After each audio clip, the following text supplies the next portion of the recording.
Machilipatnam NH65 పక్కన కేవలం 13,000కే గజం. Sunny sands gated Vilas KBP developers. ముఖ్యంగా ఈ రాష్ట్రాన్ని అభివృద్ధి పదం వైపు నడిపించాలి అంటే చదువుతో పాటు ఈ విద్యార్థులకు సాంకేతిక నైపుణ్యాన్ని నేర్పించాలి అనేదే తెలంగాణ రాష్ట్ర ప్రభుత్వం యొక్క లక్ష్యం.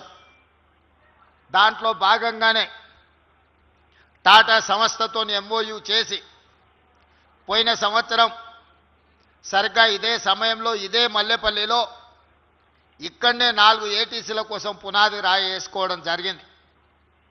ఆ రోజు కొంతమంది విమర్శించారు, ఇది పునాది రాళ్ళలాగానే మిగిలిపోతాయని. ఆనాడు నేను చెప్పిన తెలంగాణ రాష్ట్రంలో లేదా ఆనాడు ఉమ్మడి రాష్ట్రంలో మొట్టమొదట 1956లో ITIలను ప్రారంభించడం జరిగింది. ఇండస్ట్రియల్ ట్రైనింగ్ ఇన్స్టిట్యూట్ ఉమ్మడి ఆంధ్రప్రదేశ్లో మొట్టమొదటిది 1956లో ప్రారంభించారు. ఆ తర్వాత కాలక్రమేణా తెలంగాణ రాష్ట్రంలో 65 ITIలుగా ఇవన్నీ పెరుగుతూ వచ్చినాయి.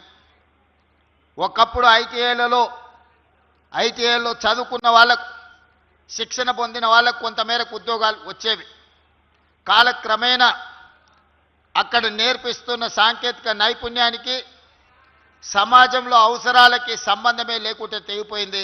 ఆ బంధం పూర్తిగా విడిపోయింది. ఏ రోజు ఉమ్మడి రాష్ట్రంలో కానీ ప్రత్యేక తెలంగాణ రాష్ట్రంలో 10 సంవత్సరాలు ఈ గ్రామీణ ప్రాంతాలలో ముఖ్యంగా తండాలలో, గూడాలలో, మారుమూల పల్లెల్లో ఉన్న పేద రైతులు, కార్మికుల యొక్క పిల్లలు పెద్ద ఉన్నత చదువులు చదువుకోకపోయినా సాంకేతిక శిక్షణ పొంది సాంకేతిక నైపుణ్యాన్ని సాధిస్తే ఆ కుటుంబాలు ఆర్థికంగా నిలదొక్కుని భవిష్యత్తులో బాగుపడడానికి అవకాశం ఉండే.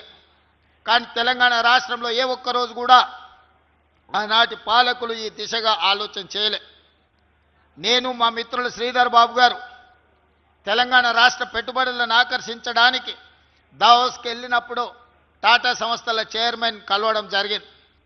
వారితో చర్చించినప్పుడు టాటా ఆటోమొబైల్ ఇండస్ట్రీలో ఎన్నో ఉద్యోగ ఉపాధి అవకాశాలు ఖాళీలు ఉన్నాయి, ఎక్కడ విద్యార్థులు దొరకడం లేదు, మేము ఉద్యోగాలు ఇస్తామన్నా ఆ శిక్షణ ఉన్నవాళ్ళు ఈ దేశంలో ఈ రాష్ట్రంలో లేరు అని చెప్పి వారు నా దృష్టికి తీసుకురావడం జరిగింది.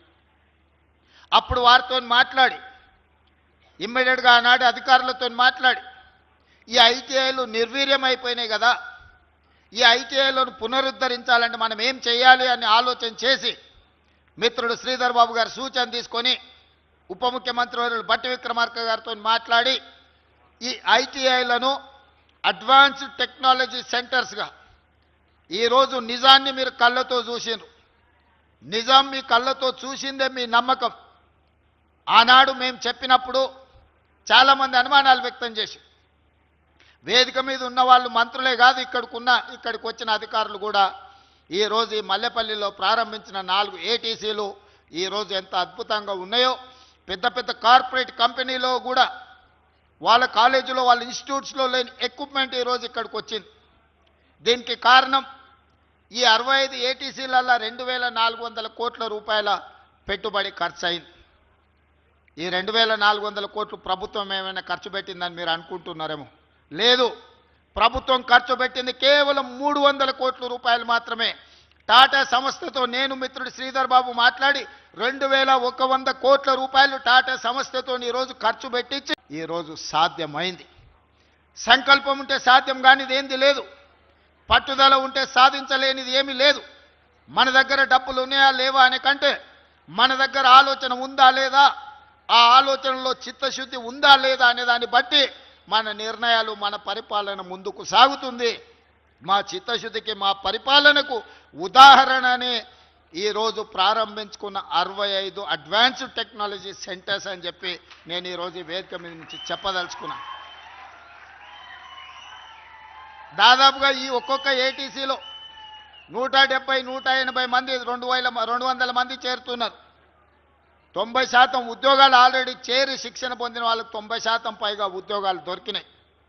ఇవి సరిపోవు, భవిష్యత్తులో ఇంకా పెంచాలన్న ఆలోచనతోని ఇంకొక 51 ఏటీసీలను ఈరోజు అదనంగా మంజూరు చేసినాం. రాబోయే సంవత్సరంలో ఆ 51ని కూడా పూర్తి చేసి తెలంగాణ రాష్ట్రంలో 116 అడ్వాన్స్డ్ టెక్నాలజీ సెంటర్ల ద్వారా నిరుద్యోగ తెలంగాణ యువతకు శిక్షణ ఇప్పించడం, వాళ్లకు ఉద్యోగ ఉపాధి అవకాశం కల్పించడమే లక్ష్యంగా ఈరోజు ప్రభుత్వం పనిచేస్తుంది.